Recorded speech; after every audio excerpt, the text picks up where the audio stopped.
நான் வீட்டிற்குள் வரும்போது யாரும் என்னை வரவேற்கவில்லை. என்ன என்று நலன் விசாரிக்கவில்லை. ஆனால் என் அப்பா மட்டும் முன்வந்து என்னை இறுக்கமாக அணைத்துக் கொண்டார். அப்பா என்ற ஒரு வார்த்தை மட்டுமே என்னிடமிருந்து வந்தது. என் தோளில் கை போட்டு அவர் கண்கள் பிரகாசிக்க சொன்னார். மகனே, கல்யாண வாழ்த்துக்கள். அப்பாவின் அன்பு கடலினும் பெரியது. நீ வரும் தேதி தெரிந்ததிலிருந்து நானும் உன் அம்மாவும் உனக்கு ஏத்த பெண்ணை தேடிக் கொண்டிருந்தோம். ஆனால் உன் மாதிரி ஒருவனுக்கு ஏத்த பெண் இந்த ஊரிலேயே இல்லை என்று பார்த்தோம் என்றார். என் மனதில் ஒரு சந்தோஷ அலை பரவியது. என் அப்பாவுக்கும் என் எதிர்காலம் குறித்த கவலை இருக்கிறது. என் விருப்பத்தை புரிந்து கொள்வார் என்று நம்பினேன். ஆனால் அடுத்த கணம் அவர் சொன்ன வார்த்தைகள் என் இதயத்தை நொறுக்கின. ஆனால் உனக்கு ஏத்த பெண் நம் வீட்டிலேயேதான் இருக்கின்றாள். என் நண்பன் கோவர்தனுடைய பெண் ஆர்த்தி. அவளை உனக்கு தெரியுமல்லவா? எவ்வளவு அருமையான பெண்! பாவம், சின்ன வயதிலேயே அனாதையாகிவிட்டாள். அவளின் பொறுப்பை ஏற்று நான் தான் வளர்த்தேன். இப்பொழுது அவளை என் கூடவே நிரந்தரமாக வைத்துக் கொள்ளப் போகிறேன் என்றார். என் அப்பா உணர்ச்சி வசப்பட்டார். அவளுடைய அப்பா இறப்பதற்கு முன்பு என் கையில் கொடுத்துவிட்டு போனார். அப்போதிலிருந்து அவள் என்னுடைய பொறுப்பு. அதனால் நீ இந்த வீட்டிற்குள் கால் வைத்ததும் ஆர்த்தியை உனக்கு திருமணம் பண்ணி வைக்கலாம் என்று முடிவெடுத்துள்ளோம் என்றார். என் உலகமே தலைகீழானது. நான் ஒரு நகரத்து இளைஞன். என் விருப்பங்கள், கனவுகள், என் காதல் எல்லாம் அவருக்கு ஒரு பொருட்டாகவே தெரியவில்லை. என் கழுத்தில் இருந்த மாலையை கோபத்துடன் கலற்றி வீசி எறிந்தேன். மலர்கள் தரையில் சிதறின. அவை என் கனவுகளைப் போல நொறுங்கிப் போயின. கால்களை தரையில் அடித்துக் கொண்டு என் அறைக்குள் சென்று விட்டேன். வீட்டில் ஒலித்துக் கொண்டிருந்த மேளங்கள் சற்றென்று நின்று போயின. அந்த அமைதி என் கோபத்தை ஊருக்கு உணர்த்தியது. கொஞ்ச நேரத்திலேயே என் குடும்பத்தின் பெரியவர்கள் மெல்ல மெல்ல என் அறைக்குள் வந்தனர். என் அம்மா முன்னால் வந்து நின்றார். அவரது கண்கள் கலங்கியிருந்தன. டேய், என்னடா இது? உன் இந்த நடத்தையினால் இந்த வீட்டின் இப்பொழுது அவளை என் கூடவே நிரந்தரமாக வைத்துக் கொள்ளப் போகிறேன் என்றார். என் அப்பா உணர்ச்சி வசப்பட்டார். அவளுடைய அப்பா இறப்பதற்கு முன்பு என் கையில் கொடுத்துவிட்டு போனார். அப்போதிலிருந்து அவள் என்னுடைய பொறுப்பு. அதனால் நீ இந்த வீட்டிற்குள் கால் வைத்ததும் ஆர்த்தியை உனக்கு திருமணம் பண்ணி வைக்கலாம் என்று முடிவெடுத்துள்ளோம் என்றார். என் உலகமே தலைகீழானது. நான் ஒரு நகரத்து இளைஞன். என் விருப்பங்கள், கனவுகள், என் காதல் எல்லாம் அவருக்கு ஒரு பொருட்டாகவே தெரியவில்லை. என் கழுத்தில் இருந்த மாலையை கோபத்துடன் கலற்றி வீசி எறிந்தேன். மலர்கள் தரையில் சிதறின. அவை என் கனவுகளைப் போல நொறுங்கிப் போயின. கால்களை தரையில் அடித்துக் கொண்டு என் அறைக்குள் சென்று விட்டேன். வீட்டில் ஒலித்துக் கொண்டிருந்த மேளங்கள் சற்றென்று நின்று போயின. அந்த அமைதி என் கோபத்தை ஊருக்கு உணர்த்தியது. கொஞ்ச நேரத்திலேயே என் குடும்பத்தின் பெரியவர்கள் மெல்ல மெல்ல என் அறைக்குள் வந்தனர். என் அம்மா முன்னால் வந்து நின்றார். அவரது கண்கள் கலங்கியிருந்தன. டேய், என்னடா இது? உன் இந்த நடத்தையினால் இந்த வீட்டின் என் மரியாதை கெட்டுப்போகும் என்ற கோபத்தோட சொன்னார். பிறகு, நான் உன்னை பொறுப்பாக வளர்த்தேன் என்று ஊரே என்னை பெருமையாக பேசும். நீ இப்படி நடந்து கொண்டால் மக்கள் என்ன சொல்வார்கள் என்று அம்மா தனது பிளாக்மெயிலை ஆரம்பித்தார். ஆனால் அவரது வார்த்தைகள் என் காதில் விழவில்லை. என் கோபம் அதிகமானது. அம்மா, இது நியாயமா? நான் படித்த இளைஞன். என்னிடம் கேட்காமலேயே எனது திருமணத்தை நிச்சயத்தை விட்டு சொல்லக்கூட இல்லை. இது என்ன நியாயம் என்று நான் என் குரலை உயர்த்தினேன். அம்மா, டேய், எனக்கு எதுவும் தெரியாது. நீ உன் அப்பா பேச்சை கேட்கவில்லை என்றால் அவர் என்னை இங்கு ஒரு நிமிடம் கூட இருக்க விட மாட்டார். இந்த வயதில் விவாகரத்து வாங்கிக் கொண்டு நான் எங்கே போவேன்? என் மேல் கொஞ்சம் கூட அக்கறை இல்லையா?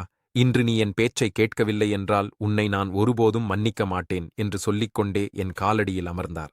அவரது கண்ணீர் என் காலணிகளில் வழிந்தது. நான் என் அம்மாவை உலகத்தின் முன்னால் அவமானப்படுத்துகிறேனோ என்ற குற்ற உணர்ச்சி ஏற்பட்டது. அம்மா, இப்படி செய்யாதே. சரி, உன் பேச்சை கேட்கிறேன். ஆனால் ஒரே ஒரு நிபந்தனை. இந்த திருமணத்திற்கு பிறகு நான் ஒரு நாள் கூட இந்த வீட்டில் இருக்க மாட்டேன். உடனேயே கிளம்பி போய் விடுவேன் என்றேன். நான் சம்மதம் சொன்னதை கேட்டதும் என் அம்மாவுக்கு சந்தோஷம் தாங்க முடியவில்லை. நீ நினைத்தபடி நடக்கும். இப்போதைக்கு மறுக்காதே. ஐயர் வந்துவிட்டார். விருந்தாளிகள் வெளியே காத்துக் கொண்டிருக்கின்றார்கள். நீ மறுத்தால் நமது மரியாதை போய்விடும். அப்பா அவமானம் தாங்காமல் இறந்தே போய்விடுவார் என்றார். என் அம்மா என் நெற்றையில் முத்தமிட்டு விட்டு போய்விட்டார். நான் திருமணத்திற்கு சம்மதம் தெரிவித்து விட்டேன். எப்படியோ நான் திருமணத்திற்கு சம்மதித்து விட்டேன் என்று அப்பாவும் சந்தோஷமாக இருந்தார். சிறிது நேரத்தில் ஐயர் வந்து திருமண சடங்குகள் தொடங்கின. நான் திருமண பந்தத்தில் இணைந்தேன். ஆர்த்தியின் நெற்றியில் குங்குமம் வைத்து அவளை என் மனைவியாக ஏற்றுக்கொண்டேன். சம்பிரதாயப்படி என்னை மணமகளின் அறைக்கு அனுப்பி வைத்தனர். இரவு 11 மணி இருக்கும். சீக்கிரம் தோங்கும் பழக்கம் என்னிடம் இல்லை. கிராமத்து பழக்க. இந்த திருமணத்திற்கு பிறகு நான் ஒரு நாள் கூட இந்த வீட்டில் இருக்க மாட்டேன். உடனேயே கிளம்பி போய் விடுவேன் என்றேன். நான் சம்மதம் சொன்னதை கேட்டதும் என் அம்மாவுக்கு சந்தோஷம் தாங்க முடியவில்லை. நீ நினைத்தபடி நடக்கும். இப்போதைக்கு மறுக்காதே. ஐயர் வந்துவிட்டார். விருந்தாளிகள் வெளியே காத்துக் கொண்டிருக்கின்றார்கள். நீ மறுத்தால் நமது மரியாதை போய்விடும். அப்பா அவமானம் தாங்காமல் இறந்தே போய்விடுவார் என்றார். என் அம்மா என் நெற்றியில் முத்தமிட்டுவிட்டு போய்விட்டார். நான் திருமணத்திற்கு சம்மதம் தெரிவித்து விட்டேன். எப்படியோ நான் திருமணத்திற்கு சம்மதித்து விட்டேன் என்று அப்பாவும் சந்தோஷமாக இருந்தார். சிறிது நேரத்தில் ஐயர் வந்து திருமண சடங்குகள் தொடங்கின. நான் திருமண பந்தத்தில் இணைந்தேன். ஆர்த்தியின் நெற்றியில் குங்குமம் வைத்து அவளை என் மனைவியாக ஏற்றுக்கொண்டேன். சம்பிரதாயப்படி என்னை மணமகளின் அறைக்கு அனுப்பி வைத்தனர். இரவு 11 மணி இருக்கும். சீக்கிரம் தூங்கும் பழக்கம் என்னிடம் இல்லை. கிராமத்து பழக்க வழக்கங்களும் எனக்கு தெரியாது. அந்த பெண் தலைகுனிந்தபடி கட்டிலில் அமர்ந்து எனக்காக காத்திருந்தாள். அவளது இந்த பணிவு என்னை மேலும் கோபப்படுத்தியது. என் மனதில் சாலினியின் முகமும் அவளது குரலும் மட்டுமே நிறைந்திருந்தன. அவளை ஒரு கணம் கூட என்னால் மறக்க முடியவில்லை. அவள் நகரத்தில் வசித்தாலும் என் இரத்த நாளங்களில் ஊறிப் போயிருந்தாள். நானும் சாலினியும் ஒன்றாக படித்தோம். திருமணம் செய்து கொள்ளவும் திட்டமிட்டிருந்தோம். படிப்பு முடிந்ததும் சாலினியை அழைத்துக் கொண்டு நகரத்திலுள்ள என் பங்களாவிற்கு வந்துவிட்டேன். அவளை விரைவில் திருமணம் செய்து கொள்ளவும் விரும்பினேன். ஆனால் கிராமத்து வீட்டிற்குள் நுழைந்ததும் இந்த கட்டாய திருமண பந்தத்தில் சிக்கிக் கொள்வேன் என்று நான் சற்றும் எதிர்பார்க்கவில்லை. நான் யாரிடமும் எதுவும் சொல்லவில்லை. நான் சுதந்திரமானவன். என் முடிவை நானே எடுக்க முடியும் என்று எனக்கு தெரியும். யாரிடமும் என் ஆதிக்கம் செல்லாவிட்டாலும் இந்த சிக்கலில் என்னை மாட்டிவிட்ட இந்த பெண்ணுக்கு தண்டனை கொடுத்தே ஆக வேண்டும் என்று நினைத்தேன். வாழ்நாள் முழுவதும் மறக்க முடியாத அளவுக்கு அவளை நான் காயப்படுத்த வேண்டும். நான் அவள் அருகில் சென்றேன். எழுந்திரு, இந்த நாடகமெல்லாம் தேவையில்லை. உன் துணைகளை மாற்றிவிட்டு கீழே போய் உன் படுக்கையை போட்டு தூங்கு. என்னை நெருங்கக்கூட நினைக்காதே. உன்னை என் மனைவியாக நான் ஏற்றுக்கொள்ளவில்லை. ஒருபோதும் ஏற்றுக்கொள்ளவும் மாட்டேன். நான் இன்னொரு பெண்ணை நேசிக்கிறேன். அவளை மட்டும்தான் திருமணம் செய்து கொள்வேன். என் வாழ்க்கையில் உனக்கு எந்த இடமும் இல்லை. என் விஷயங்களில் தலையிடவும் நினைக்காதே என்று கோபமும் வெறுப்பும் நிறைந்த வார்த்தைகளால் அவளை வசைபாடினேன். அவள் என் வார்த்தைகளுக்கு எந்த எதிர்வினையும் காட்டவில்லை. அமைதியாக எழுந்தாள். சோபாவில் சென்று அமர்ந்தாள். கொஞ்ச நேரம் கழித்து அவள் தன் படுக்கையை விரித்து படுத்துக் கொண்டாள். அவள் இப்படி அமைதியாக தூங்குவது எனக்கு எரிச்சலை தந்தது. நான் அவளுக்கு அதிகபட்ச வேதனையை கொடுக்க விரும்பினேன். அவள் அழுவாள், கெஞ்சுவாள், என் காலில் விழுவாள் என்று எதிர்பார்த்தேன். அப்போதுதான் சுதாகரை திருமணம் செய்து கொண்டதற்கான தண்டனை என்னவென்று வாழ்நாள் முழுவதும் மறக்க முடியாத அளவுக்கு அவளை நான் காயப்படுத்த வேண்டும். நான் அவள் அருகில் சென்றேன். எழுந்திரு, இந்த நாடகமெல்லாம் தேவையில்லை. உன் துணைகளை மாற்றிவிட்டு கீழே போய் உன் படுக்கையை போட்டு தூங்கு. என்னை நெருங்கக்கூட நினைக்காதே. உன்னை என் மனைவியாக நான் ஏற்றுக்கொள்ளவில்லை. ஒருபோதும் ஏற்றுக்கொள்ளவும் மாட்டேன். நான் இன்னொரு பெண்ணை நேசிக்கிறேன். அவளை மட்டும்தான் திருமணம் செய்து கொள்வேன். என் வாழ்க்கையில் உனக்கு எந்த இடமும் இல்லை. என் விஷயங்களில் தலையிடவும் நினைக்காதே என்று கோபமும் வெறுப்பும் நிறைந்த வார்த்தைகளால் அவளை வசைபாடினேன். அவள் என் வார்த்தைகளுக்கு எந்த எதிர்வினையும் காட்டவில்லை. அமைதியாக எழுந்தாள். சோபாவில் சென்று அமர்ந்தாள். கொஞ்ச நேரம் கழித்து அவள் தன் படுக்கையை விரித்து படுத்துக் கொண்டாள். அவள் இப்படி அமைதியாக தூங்குவது எனக்கு எரிச்சலை தந்தது. நான் அவளுக்கு அதிகபட்ச வேதனையை கொடுக்க விரும்பினேன். அவள் அழுவாள், கெஞ்சுவாள், என் காலில் விழுவாள் என்று எதிர்பார்த்தேன். அப்போதுதான் சுதாகரை திருமணம் செய்து கொண்டதற்கான தண்டனை என்னவென்று அவள் புரிந்து கொள்வாள் என்று நினைத்தேன். ஆனால் அவள் நிம்மதியாக தூங்கியதன் மூலம் எனக்குத்தான் தண்டனை கொடுத்திருந்தாள். எப்படியோ தூங்கிப் போனேன். காலையில் கண் விழித்தபோது அறை சுத்தமாக இருந்தது. அவள் தன் வளையல்கள், கம்மல்கள் போன்றவற்றை அழகாக அடுக்கி வைத்திருந்தாள். துணிகளை மாற்றிவிட்டு அவள் என் அருகில் வந்து அமர்ந்தாள். யாராவது அறைக்குள் வந்து எங்கள் உறவு எப்படி இருக்கிறது என்று அறிந்து கொள்வார்கள் என்ற பயத்தில் அவளது படுக்கையை சுருட்டி வைத்து விட்டாள். அவள் புதுமணப்பெண் தன் கணவன் அருகில் வெட்கத்துடன் அமர்ந்திருப்பதைப் போல் அமர்ந்திருந்தாள். நான் அவளை பார்த்தபோது ஆச்சரியப்பட்டேன். அவள் மிகவும் அழகாக இருந்தாள். திருமண சமயத்தில் கோபத்தில் நான் அவளை ஒருமுறை கூட நிமிர்ந்து பார்க்கவில்லை. ஆனால் இப்பொழுது ஒரு கணம் அவளது அழகில் மூழ்கிப் போனேன். ஆனால் நான் விரைவிலேயே சுயநினைவுக்கு வந்தேன். கோபத்துடன் சொன்னேன், இந்த அழகையும் இந்த பணிவையும் வைத்து என்னை உன் பக்கம் இழுக்கலாம் என்று நினைக்கின்றாயா? அப்படி நினைக்காதே. என் மனதில் சாலினி மட்டும்தான் உள்ளாள். அவளை நான் ஒருபோதும் மறக்க மாட்டேன். நீ என்ன செய்தாலும் அவளைப் போல ஆக முடியாது என்று அவளது மனதை காயப்படுத்தும் நோக்கில் கடுமையாக சொன்னேன். என் வார்த்தைகளை கேட்டு அவளது கண்களில் மெல்லிய ஈரம் கசிந்தது. அது என் மனதிற்கு நிம்மதி கொடுத்தது. இரவு அவள் நிம்மதியாக தூங்கி என்னை வேதனைப்படுத்தினாள். ஆனால் இப்பொழுது அவளது கண்களில் இருந்த ஈரம் என் மனம் அமைதியடைய உதவியது. நான் எழுந்து குளிக்கச் சென்றேன். திரும்பி வந்தபோது அவள் இன்னும் கட்டிலில் அமர்ந்திருந்தாள். நான் சென்ற பிறகு அவள் இன்னும் அதிகமாக அழுதிருக்க வேண்டும். அழுது அழுது அவளது கண்கள் சிவந்து போயிருந்தன. இளஞ்சிவப்பு புடவையில் அவள் ஒரு ரோஜாப்பு போலிருந்தாள். ஆனாலும் அவளை நான் அலட்சியம் செய்தேன். ஒருமுறை அவளை பார்த்துவிட்டு எதுவும் சொல்லாமல் வாசலை நோக்கி நடந்தேன். அவளும் என் பின்னால் காலை உணவுக்கு வந்தாள். எல்லோரும் எங்களை வாழ்த்தினார்கள். அவள் ஒரு புதுமணப் பெண் போல வெட்கத்துடன் நடந்து கொண்டாள். நாங்கள் இருவரும் நன்றாக இருக்கின்றோம் என்று அவள் அனைவருக்கும் உணர்த்த முயற்சிப்பதாக நான் புரிந்து கொண்டேன். ஆனால் எனக்கு யாரைப் பற்றியும் கவலை இல்லை. நான் மீண்டும் நகரத்திற்கு செல்வதைப் பற்றி மட்டுமே யோசித்துக் கொண்டிருந்தேன். சாலினியும் இரவு எனக்கு போன் செய்தாள். ஆனால் நான் இந்த திருமணம் பற்றி அவளிடம் எதுவும் சொல்லவில்லை. அவள் வழக்கம் போலவே பேசினாள். என் வாழ்க்கையில் இவ்வளவு பெரிய மாற்றம் வந்திருப்பது அவளுக்கு தெரியாது. ஆனால் இந்த உண்மையை இனிமேல் அவளிடமிருந்து மறைக்க முடியாது. நான் அவளிடம் உண்மையை சொல்லியே ஆக வேண்டும். அவள் என்னை மீண்டும் மீண்டும் நகரத்திற்கு அழைத்துக் கொண்டிருந்தாள். விருந்தினர்கள், சடங்குகள் என 2 நாட்களாக மிகவும் பரபரப்பாக இருந்தேன். முகூர்த்தம் மற்றும் திருமண சடங்குகள் முடிந்து 2 நாட்களுக்குப் பிறகு சத்தம் அடங்கியதும் நான் நகரத்திற்கு செல்வதற்காக என் பைகளை கட்டத் தொடங்கினேன். என் ஏற்பாடுகளை முடித்துக்கொண்டு என் அப்பாவிடம் விடைபெறச் சென்றேன். அவர் அமைதியாக அமர்ந்திருந்தார். என் பையை பார்த்தவாறு, "எங்கே போகிறாய் மகனே?" என்று கேட்டார். நான் சொன்னேன், "அப்பா, இந்த பெண்ணை திருமணம் செய்யச் சொன்னீர்கள். நான் செய்துவிட்டேன். ஆனால் நான் இங்கு தங்குவதற்கு எந்த காரணமும் இல்லை. நகரத்தில் எனக்கு நிறைய வேலைகள் உள்ளன. நான் போக வேண்டும். இல்லையென்றால் எனக்கு மிகவும் கடினமாக இருக்கும். அப்பா, உங்களுக்குத் தெரியும். நான் 2 நாட்கள் என் வியாபாரத்தில் கவனம் செலுத்தவில்லை என்றால் எல்லாம் நஷ்டமாகிவிடும். இவ்வளவு கடின உழைப்பால் நான் கட்டிய வியாபாரம் அழிந்து போக நான் விரும்பவில்லை. நான் நிறைய முக்கியமான கூட்டங்களில் கலந்து கொள்ள வேண்டும் என்றேன்." என் அப்பா, "ஆனால் மகனே, உனக்கு இப்போதுதான் திருமணம் முடிந்துள்ளது. இவ்வளவு சீக்கிரம் நீ செல்வது சரியல்ல. நீ உன் மேலாளரிடம் பேசு. அவரிடம் எல்லாவற்றையும் விளக்கிச் சொல். அவர் எல்லாவற்றையும் கவனித்துக் கொள்வார். ஆனால் நீ இன்னும் சில நாட்கள் கிராமத்தில் இரு" என்றார். நான் சொன்னேன், "அப்பா, அது சாத்தியமில்லை. அது என் வியாபாரம். நான் எல்லாவற்றையும் மற்றவர்களிடம் விட முடியாது" என்றேன். அப்போது என் அப்பா, "ஆனால் இது எவ்வளவு காலம் தொடரும்? இப்போது நீ ஒரு திருமணமானவன். உனக்கு ஒரு மனைவி இருக்கின்றாள். நாளை உனக்கு குழந்தைகளும் இருக்கும். உன் பொறுப்புகளும் இரட்டைப்பாகிவிட்டன. நீ கிராமத்திலேயே ஏதேனும் வேலை தொடங்கு என்று நான் சொல்கிறேன். நம் நிலங்களை பார்த்துக்கொள். தொழிலாளர்களை வைத்து வேலையை செய்யத் தொடங்கு. கடவுள் நமக்கு எல்லாவற்றையும் கொடுத்துள்ளார். நீ நகரத்தில் அலைந்து திரிய வேண்டிய அவசியமில்லை" என்றார். என் அப்பாவுக்கு நான் என்ன பதில் சொல்வது? ஒரு தொழில்திபராவது என் கனவு. அதை நான் மிகுந்த கடின உழைப்பால் அடைந்தேன். ஆனால் நான் நகரத்திற்கு சென்று என் வியாபாரத்தை தொடங்க வேண்டும் என்பதில் என் அப்பாவுக்கு எப்போதும் விருப்பம் இருந்ததில்லை. ஆனால் என் பிடிவாதத்தைக் கண்டு என் அப்பா ஒப்புக்கொண்டார். இன்று நான் நகரத்தின் பெரிய தொழிலதிபர்களில் ஒருவன். என் அப்பா இப்போதும் தன் பிடிவாதத்தில் உறுதியாக இருந்தார். நகரத்திற்கு செல்ல வேண்டிய அவசியமில்லை என்று. நான் சொன்னேன், "இல்லையப்பா, நகரமே வேறு. என் வியாபாரம் அங்கு வேரொன்றியுள்ளது. என் மனம் அந்த வேளையில் ஒன்றிவிட்டது" என்றேன். நான் என் பிடிவாதத்தில் இருந்து ஒரு அங்கம் கூட பின்வாங்க மாட்டேன் என்று என் அப்பா உணர்ந்தபோது அவர், "அப்படியானால் ஆர்த்தியையும் உன் கூடவே அழைத்துச் செல். ஆனால் இன்று இல்லை. இன்னும் சில நாட்களுக்குப் பிறகு நானே அவளை உன் நகரத்து பங்களாவில் கொண்டு வந்து விடுவேன். அவளுடன் உன் நடத்தை எப்படி இருக்கிறது என்று நான் பார்ப்பேன். சில நாட்கள் நான் உன் கூடவே இருப்பேன். என் மனம் நிம்மதி அடைந்த பிறகுதான் நான் கிராமத்திற்கு திரும்புவேன்" என்றார்.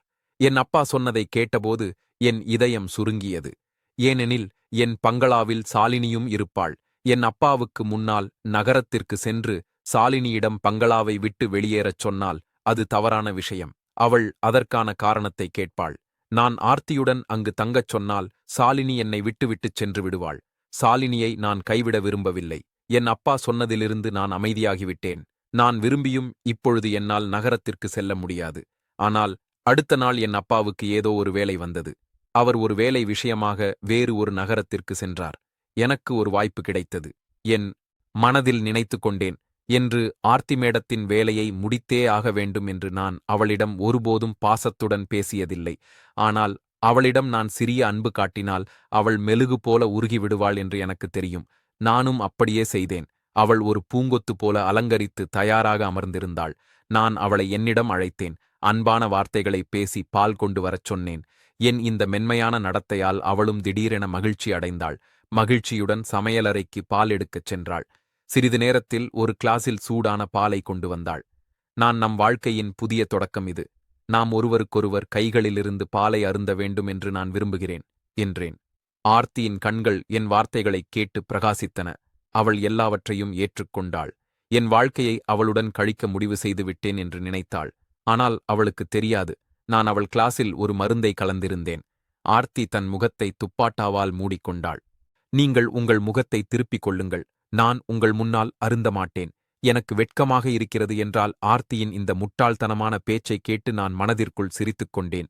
அவள் ஒரு கிராமத்து பெண் கிராமத்தைப் போன்றே பேசுகிறாள். நான் என் மனதில் நினைத்துக் கொண்டேன். கடைசியாக ஒரு முறை வெட்கப்பட்டுக் கொள்.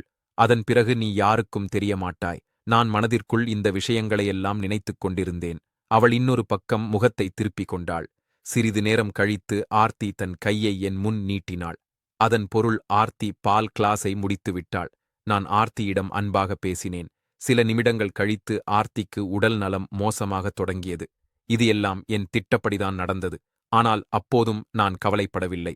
மெல்ல மெல்ல அவள் தரையில் படுத்தாள். அவளது வயிற்றில் வலி ஏற்பட்டது. அதன் பிறகு ஆர்த்தியின் கண்கள் மூடத் தொடங்கின. நான் அவளை எழுப்பி பார்த்தேன்.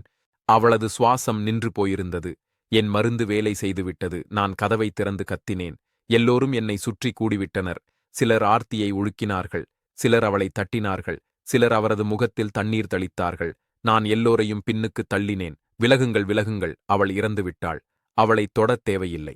அவளுக்கு ஒரு மிக ஆபத்தான நோய் இருந்தது. அதன் காரணமாக அவள் இறந்துவிட்டாள்.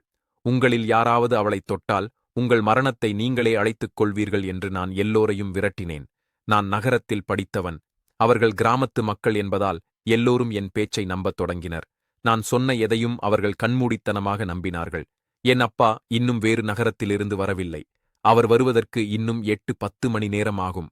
அதுவரை நான் மக்களிடம் சொன்னேன். ஆர்த்தையின் சடலம் இங்கு இன்னும் வைக்கப்பட்டிருந்தால் அவ்வளது நோய் கிராமம் முழுவதும் பரவிவிடலாம் என்று. அந்த நேரத்தில் உலகம் முழுவதும் ஒரு வினோதமான நோய் பரவியிருந்தது. அதனால் ஏற்கனவே மக்கள் பீதியில் இருந்தனர். அது எனக்கு இன்னும் சாதகமாக அமைந்தது. நான் சொன்னதைக் கேட்டு அனைவரும் 2 அடி பின்னோக்கி நகர்ந்தனர். இந்த திடீர் துயரத்தால் என் அம்மாவும் அதிர்ச்சி அடைந்தார். ஆர்த்தி இறந்துவிட்டாள் என்பதை அவரால் நம்ப முடியவில்லை. அவர் ஆர்த்தியின் அருகில் செல்லத் தொடங்கினர். ஆனால் நான் என் அம்மாவை தடுத்து நிறுத்தினேன். அம்மா, ஆர்த்தியை தொடாதீர்கள் என்றேன். கிராமத்து பெரியவர்களும் நம் காரணமாகவே இந்த கிராமத்திற்கு ஒரு ஆபத்து வந்துள்ளது. இதை நாம் தாங்கிக் கொள்ள முடியாது. ஆர்த்தியின் இந்த நோய் ஒருவருக்கு வந்தாலும் அது கிராமம் முழுவதும் பரவிவிடும். அதனால் நாம் விரைவில் ஆர்த்தியின் இறுதி சடங்குகளை செய்வது நல்லது. இதனால் பின்னாளில் எந்த பிரச்சனையும் வராது. நம் கிராமம் எந்த ஆபத்திலும் அசிக்கிவிடக்கூடாது என்றனர். என் பேச்சைக் கேட்டு எல்லோரும் ஒப்புக்கொண்டனர்.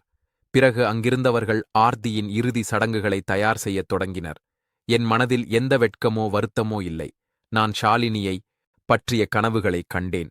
நான் நகரத்திற்கு சென்றால் அவள் எனக்காக காத்திருப்பாள் என்று எனக்கு தெரியும். நான் மக்கள் முன்னால் ஒரு சோகமான நாடகம் ஆடினேன். சில நேரங்களில் சோகமாக இருப்பேன். சில நேரங்களில் ஆர்த்தி அருகில் உதவியற்றவனாக அமர்ந்திருப்பேன். பெண்கள் என்னை பார்த்து பரிதாபப்பட்டனர். 2 நாள் மணப்பெண் அவன் கூட இருக்க முடியவில்லை. அவள் வாழ்க்கை அவனுக்கு விசுவாசமாக இல்லை என்றனர்.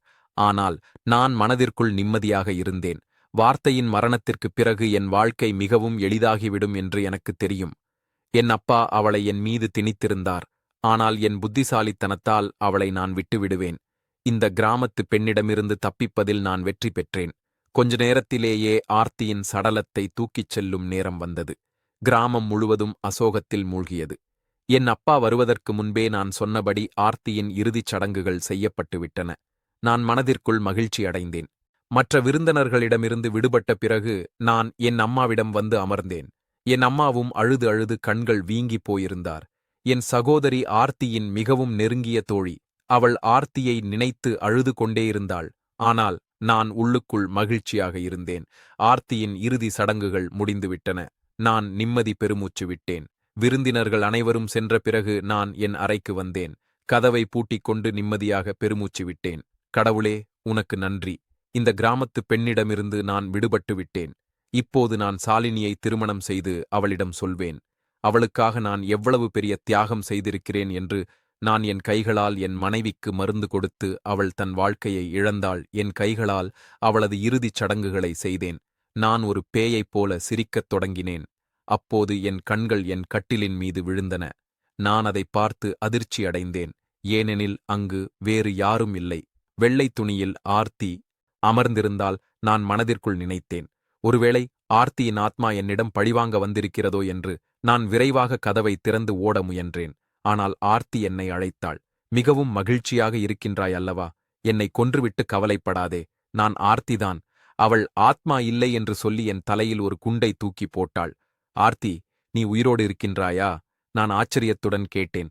ஆம், ஏன் நான் உயிரோடு இருப்பது உனக்கு வருத்தமாக இருக்கிறதா? ஆர்த்தி மிகவும் அலட்சியமாக கேட்டாள். ஆனால் நீ இதையெல்லாம் எப்படி செய்தாய்? நான் ஆச்சரியத்துடன் கேட்டேன். எப்படி செய்தேன் என்று கேட்காதே, ஏன் செய்தேன் என்று கேள். நீ எப்போதும் என்னை துரத்திவிட்டாய்.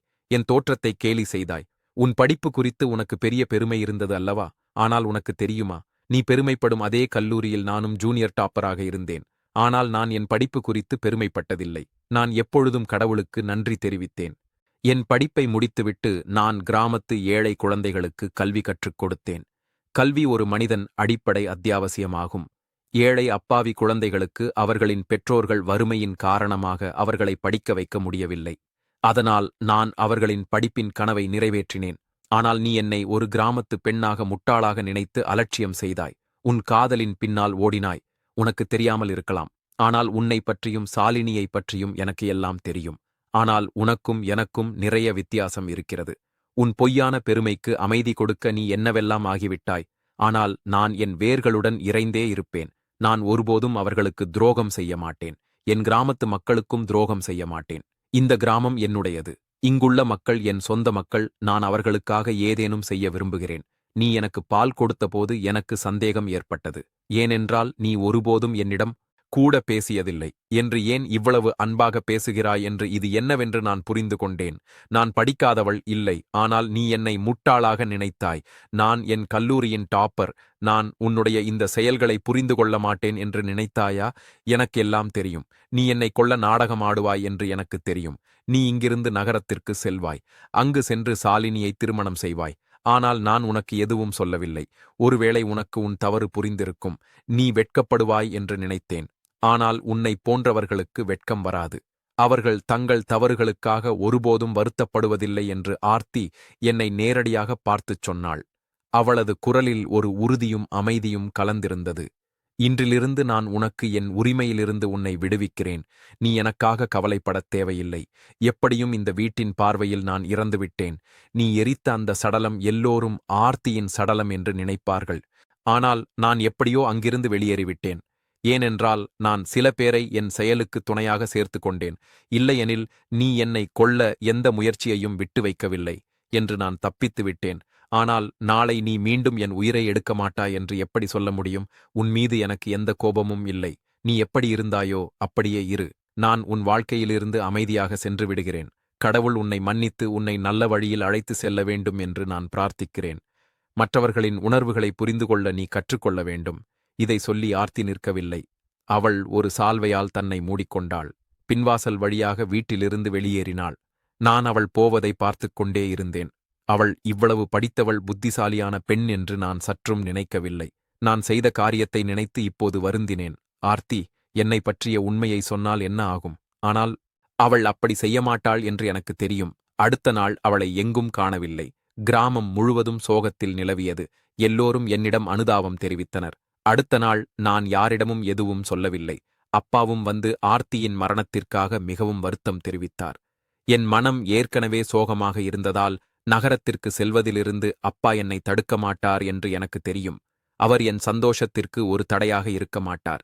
என் மனைவியை இறந்து ஒரு மாதத்திற்கு பிறகு கிராமத்தில் என் மனம் இருக்காது என்று அப்பாவுக்கு தெரியும். எனவே அப்பா நகரத்திற்கு செல்ல எனக்கு அனுமதி அளித்தார்.